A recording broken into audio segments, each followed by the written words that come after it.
রুটি তো আমরা অনেক রকমেরই খেয়েছি, কিন্তু এই ধরনের নরম তুলতুলে ময়দার রুটি আপনারা বাড়িতে ট্রাই করুন, সকলের ভালো লাগবে। ময়দার খামির করা রুটি এর থেকে নরম রুটি আর কিন্তু হয় না।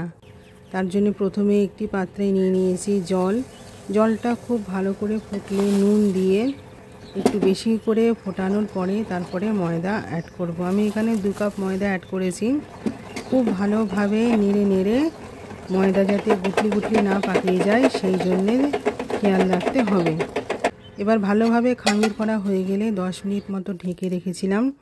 তারপর একটি কাঁচের পাত্রে সেটাকে একটু করে বার করে খুব সামান্য পরিমাণ হাতে জল দিয়ে মাখতে হবে।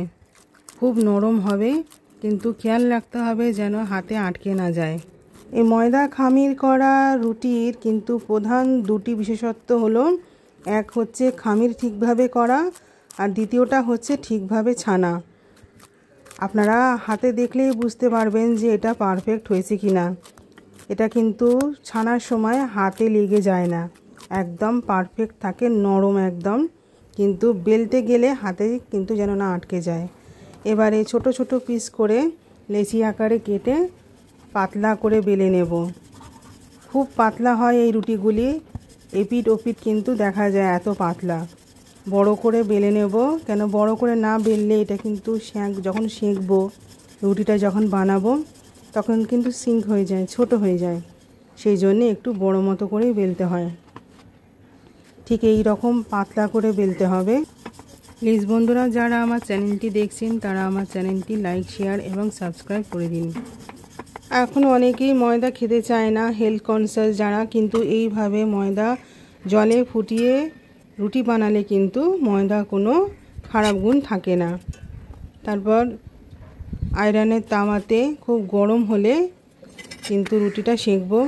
রুটি বানানোর পারফেক্ট নিয়ম হচ্ছে 3 বারের বেশি যেন না উল্টানো হয়, তাহলে কিন্তু রুটি শক্ত হয়ে যাবে। এভাবে দেখুন, রুটিটা আমার 3 বার লাগানো হয়ে যাওয়ার পরে অল্প করে ঘি লাগিয়ে তুলে নেব। এইভাবে একের পর এক সবকটা রুটি বানিয়ে নেব। দেখুন কত সুন্দর কালার আসে, আর পুরো একদম ফুলকো হয়, রুটিটাও একদম পুরো ফুলে যায়। এই রুটির স্বাদই আলাদা। বয়স্করাও যেরকম খেতে পছন্দ করে নরম বলে, আবার বাচ্চাদেরও কিন্তু খুব প্রিয়, তাই ওরা 2টোর জায়গায় 4টে খেয়ে নিতে পারে।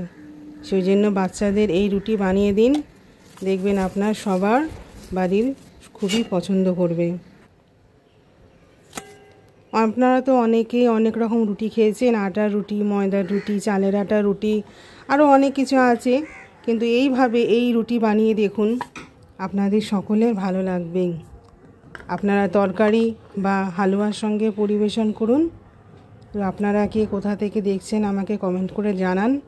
আপনারা কি এরকম খামের রুটি বানান, না আপনারা যদি ভিন্ন রকমের খামির করা রুটি বানান তাহলে আমাকে তাও জানান।